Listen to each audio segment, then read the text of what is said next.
Satya, you get pretty personal in the book in a number of places.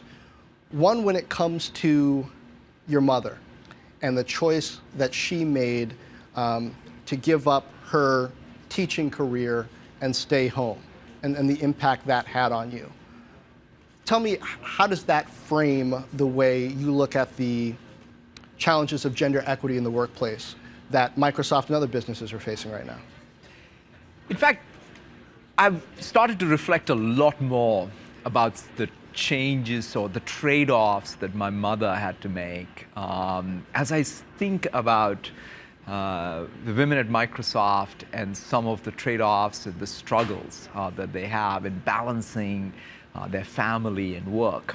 There's this phenomena where you have the early progress and then you have a child, you take some time off and you come back.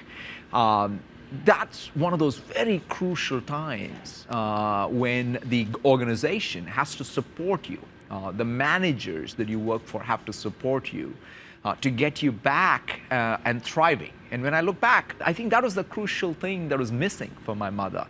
When she took time off during my birth, my sister's birth, she wanted to get back. But that is when I guess the institutions didn't support her. So that weighs on me. Are we in the company? In some sense now as a CEO, one of the things that I'm constantly learning is what's my responsibility? What can I do with any insight I have here? And then look at what's the onboarding program that we have for someone who's coming back. Are we, in fact, training our leaders and managers that when someone who's sort of taken a bit of time off and comes back, here is how you can, in fact, successfully bring them back in. Those are the things that I think are super important, because unless and until, to me, having diversity is existential. I mean, there's no way we can be successful serving the world if we don't represent the world, whether it's gender or ethnic. You have an interesting way in the book of bringing up the different perspectives that certain executives and engineers at Microsoft have brought to that. One of the main researchers on HoloLens, who I believe is from Brazil. That's right. And worked on Vista, and kind of the perspective that he brought. Peggy Johnson, you talk about a lot, and her perspective coming in. I remember when you were first coming on as CEO, you and I had talked a couple of times when you were in senior management before becoming CEO. But you have this moment that you talk about in the book too at Grace Hopper, yep, where you phrased your advice to women on asking for raises in a way that I guess was pretty regrettable. Yep. And you had said, kind of framing that up as you were becoming CEO, that a lot of people at Microsoft didn't think that an internal candidate could turn the culture around as it was. Yeah. As you reflect back now on that moment, you've gotten rave reviews on how you handled that, by the way, and kind of admitting where Microsoft needed to go and how you misspoke. How much pressure was there on you at that moment when people didn't know who you were to begin with to say, no, wait, that's not what I meant to say? I mean, it's, when I look back, as I've written in the book, it was a pretty ridiculous answer to give, because I was basically answering the question literally based on my past experience without understanding the broader context of what is expected of a CEO of a large corporation in a women's conference. In fact, one of the best teaching moments for me was talking to Peggy Johnson, talking to Amy Hood, talking to Kathleen Hogan, senior women doing amazing things at Microsoft. And they said, this is what happened to me in my career. So in some sense, the fact that I screwed up that answer was a gift, because I got so much more deeper understanding of what it takes as a leader to create a system that then constantly pushes to work. But do you ever freak out? Do you ever just slap your head and look at the ceiling and go, oh my goodness, what am I going to do? Or have the pressures that life has brought to bear on you over the years just brought you to the point where you don't have that issue? I imagine that might have been one of those times. It's early in your tenure and boom.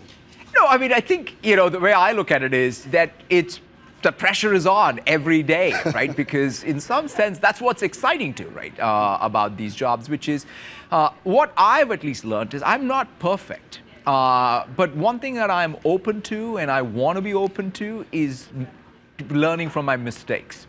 That second part is what helps. In fact, one of the cultural memes we talk a lot about is this growth mindset. And the idea of growth mindset is to, in some sense, confront your fixed mindset. It's not to say, oh, I'm great. I've got this ability to continuously grow. It's the opposite, right? It's the exact opposite. You have to, in fact, every day admit to yourself all the places where you could have done better. And the more successful you're at it, the chances are that you will be able to really improve. You also talk about what you've learned as a father from the experiences of your kids. Your son, Zane, has had challenges with cerebral palsy, and it taught you empathy. You say when you had your entrance interview into Microsoft, there was an empathy question that you flunked. The question was something like, you're walking down the street, you see a crying baby in the street, what do you do? And your answer was call 911. That's correct. That's one of the things I've learned is it's not just about, oh, you're born empathetic.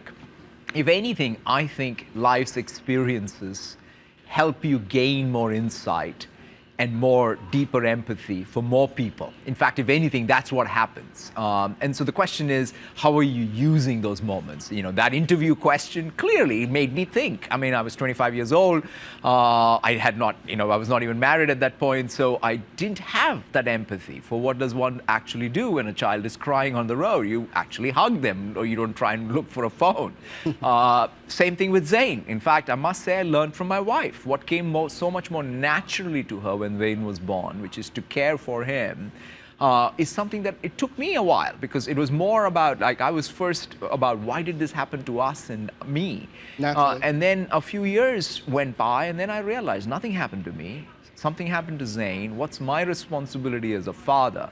And I think that was perhaps one of the big hit refresh moments when I look back for me personally that has influenced.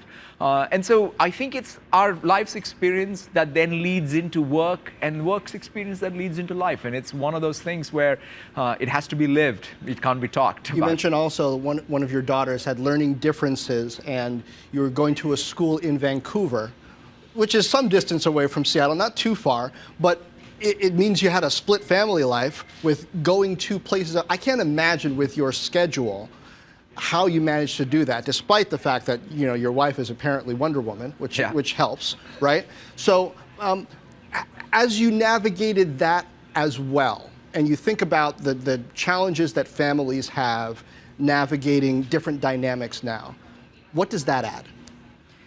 I mean, I think, to me, when I look back again, would I have been able to achieve what I've achieved at work without that partnership?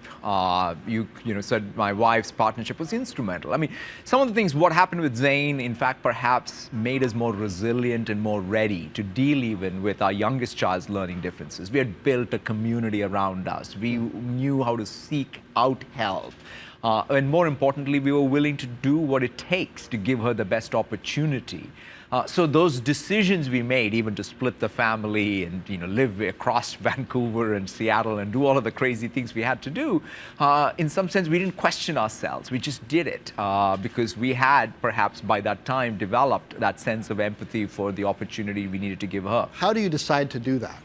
Is that something that you come up with yourself, or something that somebody else has done that you say, well, can we do that? Yeah, maybe that's a great idea. And in fact, I think it is a great question. Anyone, at least one thing I've learned is if you're a parent of special needs children, one of the great sources of inspiration is other parents with special needs, because they are the people that you seek out. They are the ones who give you counsel, they give you encouragement, that community you form, and even the therapists that we work. When I think about the birthday celebrations we have for Zane, one of the most fun things is the closest friends we now have are people who were introduced to us as various care providers for Zane over the years. And that community has been the one that has given us the strength. You talk about cricket and its influence on you as a young man. It's all you wanted to pay attention to for quite a while. And you were the equivalent of a pitcher in baseball, a bowler. Correct. You tell a story that is probably the closest tied to management and what you got out of it, how you were having one, is it a match or a game? I'm going to screw all the terminology up. You're having one match, you didn't have good stuff, and you get replaced as a bowler. The manager, comes in. The captain. The captain comes in. essentially does better, but then puts you back in instead of staying in the game himself. And you say that was about your confidence. Yeah, I mean, it's an amazing thing when I think about what, and I've talked to that gentleman subsequently, but it is fascinating that he did that. And the fact that I was putting up ordinary trash, he replaced me, brought himself on. He himself was a pretty good bowler. He got the breakthrough, but then he gave the ball back to me, and I went on to actually do very well in that particular game and had a pretty decent season. But the reason why he did it is because he didn't want to break my confidence. He is a high school captain who is thinking about his team and the composition of the team, the confidence of his players, how they can last out a season. And I said, wow, that's something that one can learn from as a leader. Is that about seeing the inherent ability in a person despite the circumstances? How do you decide whether that bowler needs to be replaced or just needs a boost of confidence as a CEO? I mean, I think that's a great question. I mean, in some sense, one of the things that I think is you got to be able to separate out the circumstance from the performance sometimes. In that particular case, I think it was this one batsman whom I was sort of bowling trash to. And he realized that there were certain things that batsman was doing that were really not really my strengths. And that ability to be able to separate out performance, context, past judgment ultimately, I think is important. It doesn't mean you don't make hard calls. You do, especially in sports. You bench people if they're not performing, or you trade people. And I think those are pretty hardcore calls. But at the same time, if you have someone who can in fact perform and you believe they can perform to their potential, you really need to give them a second chance. And that's how, is there no formula to it? No, there's judgment. When you came in as CEO, you requested that Bill Gates spend more time at Microsoft, which struck some people, it certainly struck me, as a counterintuitive thing. Steve Ballmer was on the board, at least for a little while. Gates was still on the board. Here are the only two former CEOs of the company. Generally, a new CEO wants to get those guys as far away as possible. How has that worked out? It's worked out fantastic. I mean, you got to remember, I'm a consummate insider. I've grown up at Microsoft for 25 years. I'm a product of the company that Paul and Bill founded and Steve and Bill created. And so I'm very proud of our heritage. Definitely, I'm also a keen observer of things that we've got right, the things that we got wrong. But that said, Bill's influence is tremendous in the company. I mean, he's the founder. His ability to convene anything in Microsoft and anybody at Microsoft and ensure that we are at the top of our game is unparalleled. And so I wanted that. I wanted to make sure that we were able to invoke that, I would say, that intellectual honesty that is so amazing in him, so that he can show us the mirror each day and say, hey, are you better than yesterday? And that's only uniquely Bill. And I wanted to make sure that that continued. You managed to point out a number of things in the book that you learned from Steve Ballmer, of course from Bill Gates as well. And it strikes me that you're at once paying homage to the things they got right and the things that you learned from them, while at the same time, this is about hitting refresh in a culture that needed to change. Where did you learn that kind of depth diplomacy? Because on the one hand, you're saying, here are some things they got absolutely right, and here are some things that went off track along the way. I mean, quite honestly, the confidence to be able to do that, I think comes from, in fact, observing them. Like even, for example, Steve's last piece of advice to me was, hey, don't try to be like me. Don't try to be like Bill. Be yourself. Be bold. Be right. That was his advice to me. But I think that ability to know what you can learn, whether it's from Steve or Bill or many other leaders at Microsoft, or Jeff Rakes or a Doug Burgum and so on, I feel that the leaders at Microsoft were true mentors who didn't mean to teach us that, hey, only followership of me and what I've done is what's leadership. It's about you being able to follow your own path. The be yourself advice jumps out at me in the book, especially when one of the board members at Microsoft during the interview process told you effectively you didn't seem hungry enough for the job. Got to act like you really want it. And Steve said it's too late to be somebody else now. That's exactly correct. I mean, in some sense, I had a very important job. I was actually thrilled with the job, and they said, hey, I mean, it's not like we were sitting around thinking that Steve is going to retire. So it was a shock. And the board did the right thing, which is they looked far and wide and said, hey, what do we do with the search? And in that process, when they came and talked to me and they said, do you want to be CEO? I was honest. I said, only if you want me to be CEO. And that answer... That's not what you're supposed to say, right? Well, I mean, I don't know what I was supposed to say, but that was the answer that I got. In the business books, and they say you're supposed to be like, absolutely, no question, I'm hungry for it, give it to me. As I write it, like, some people ask me, oh, when you joined Microsoft, did you want to become CEO, or did you have a plan to become CEO?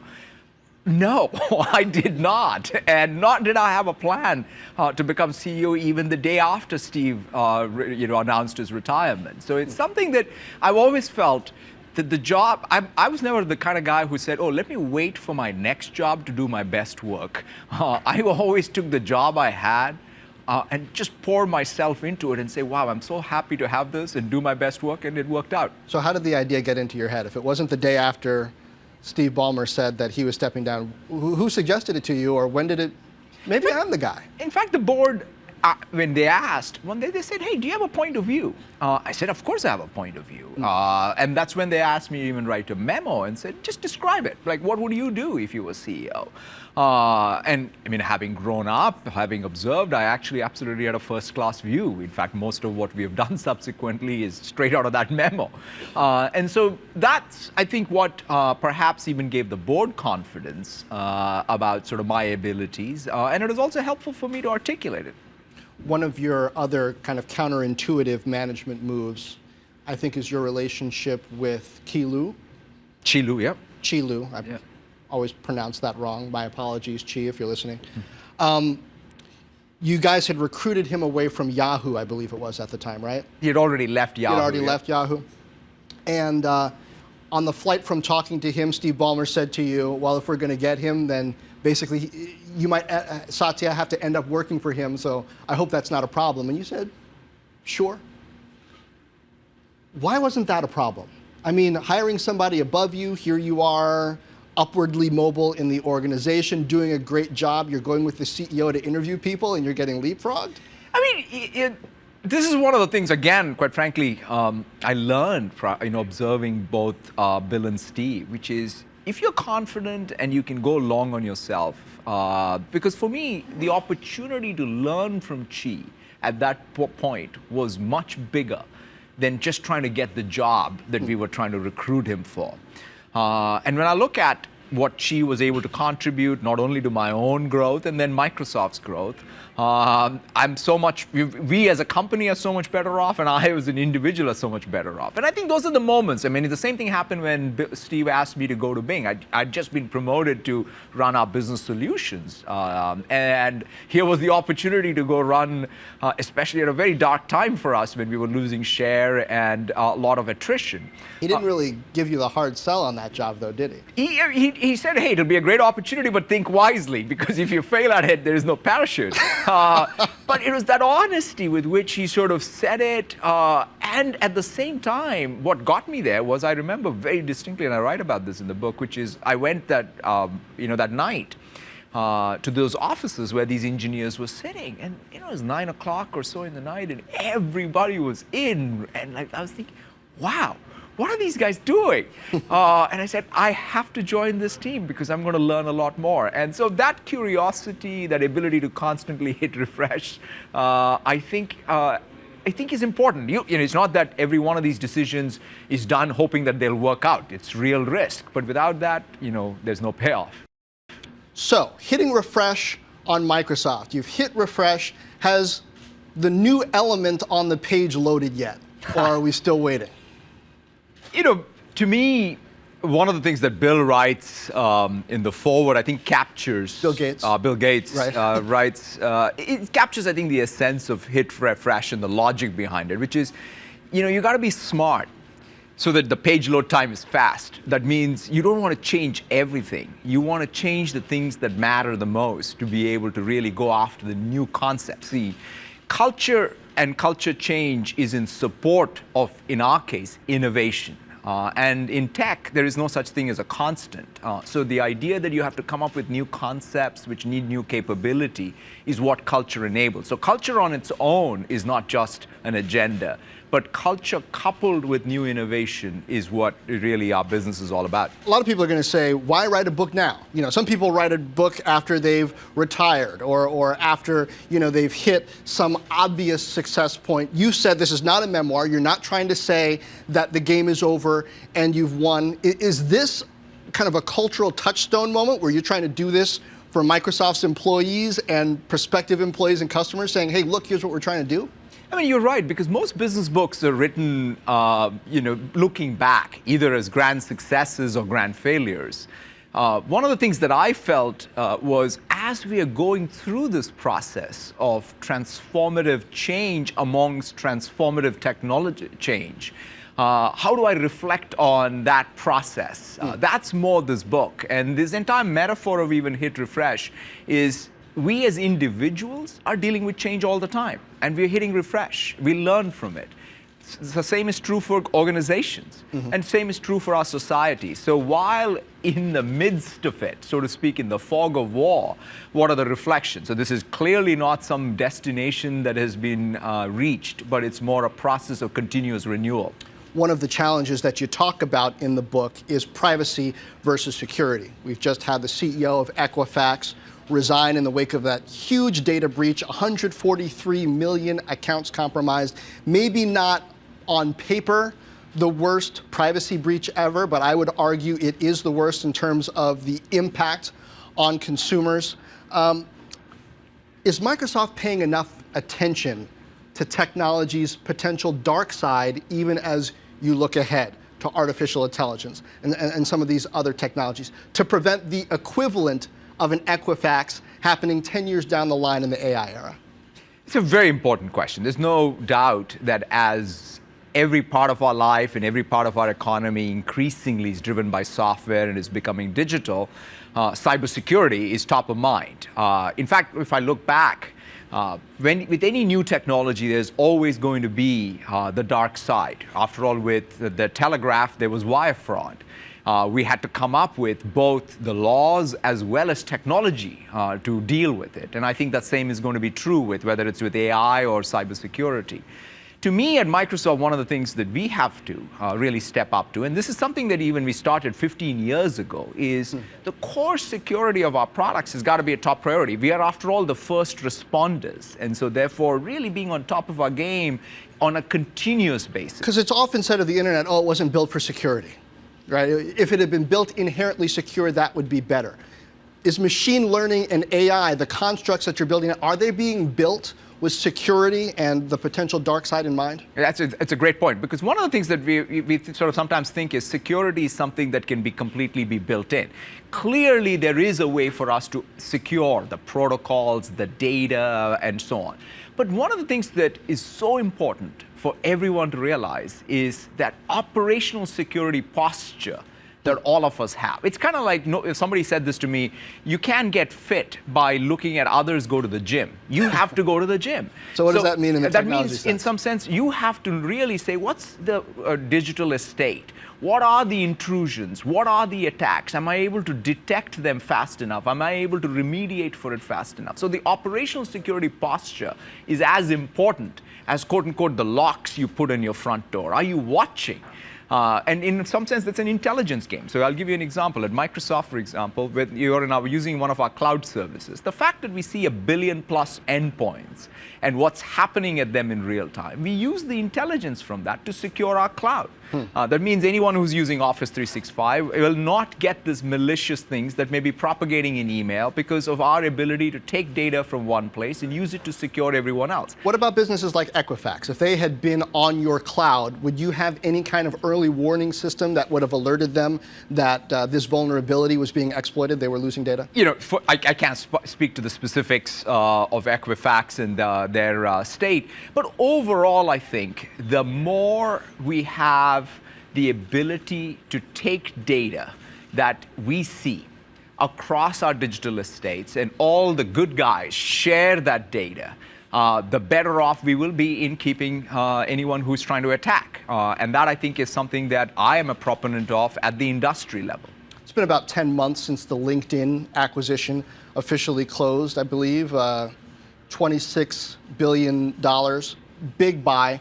How long before we look at LinkedIn and we see Office 365 completely baked in? We look at Office, we see LinkedIn, and there's more of that mixing of the two platforms. Yeah, I mean, in fact, first thing that I want us to sort of make sure we measure ourselves and the street should measure us is what's happening to LinkedIn's organic growth. We are very pleased with how LinkedIn itself, post-acquisition, is continuing to accelerate. And that's a first sign of a very healthy franchise.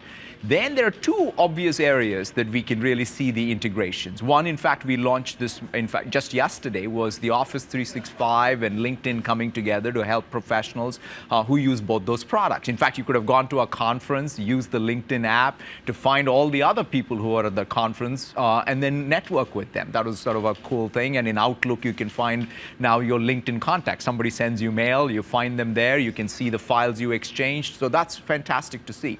But another area where it's really a game changer is for us in the Dynamics area. We now have solutions which bring together the LinkedIn Sales Navigator with CRM or Dynamics 365 CRM, and that's a game changer for anybody who is in the B2B side of it. So we're very, very excited about the business application side. We're also excited about Office 365. In the book, you talk about your own experience coming to the US as a 21-year-old, being on this college campus, and then going to work for Microsoft. And in it, you talk also about how you transitioned from being this lone worker to getting married and being a family man. And you had a green card. This I didn't realize about you. I'm going to read just a portion from it. You had a green card, and you say you're looking to get married to your wife.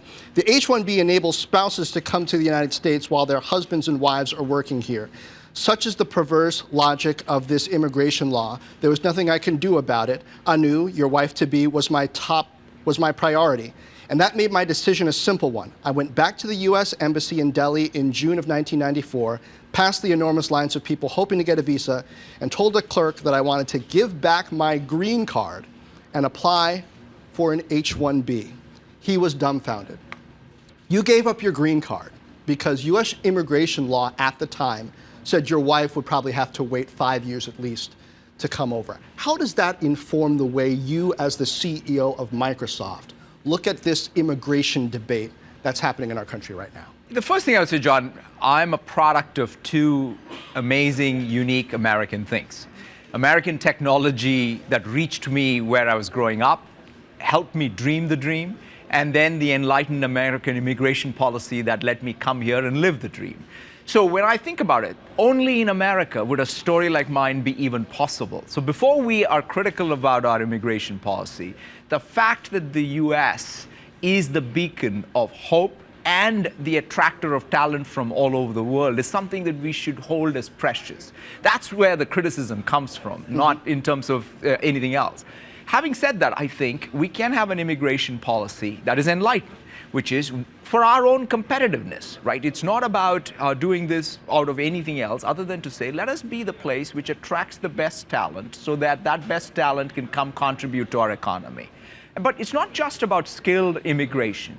We also need to stand up for being the last place of hope for for people who need it the most. That's what, again, drives America's uniqueness, and we should never, never give it up. Microsoft's immigration lawyer, or an immigration lawyer at Microsoft, was the one who suggested to you that maybe you needed to shift from a green card to an H-1B to do that. Not everybody has that kind of expert advice in place. And some would argue our immigration system hasn't been enlightened for a long time, if ever. So how do we get there? How does Microsoft help us get there? I mean, I think a comprehensive immigration reform that, again, speaks to our interests as a nation, what makes us stronger, what makes us more competitive, I think is much needed. Some of the things, the idea that you have to give up your green card to get an H-1B is, in retrospect, silly. And so, therefore, let us, in fact, take the reform and so that it works for us, both our security, but as well as our competitiveness. Let's say you're leading a great power. with a proud legacy of dominance, but you see that trust is breaking down in the culture, and the infighting is keeping meaningful work from getting done. Could be talking about Microsoft, could be talking about the United States right now under President Trump. Can America hit refresh? How? I think America and what it has done in the 200 plus years is a society that has hit refresh constantly. If anything we can learn from our own history is our ability to deal with change and really come up with the change that is needed, broad spectrum, not only change that is needed in technology, but change that is needed in society, so that we can be the country that in fact creates the most new innovation, creates the most new opportunity. One of the things that I admire the most about our country is no other society in human history has created so much opportunity for so many people. We call this blue-collar aristocracy.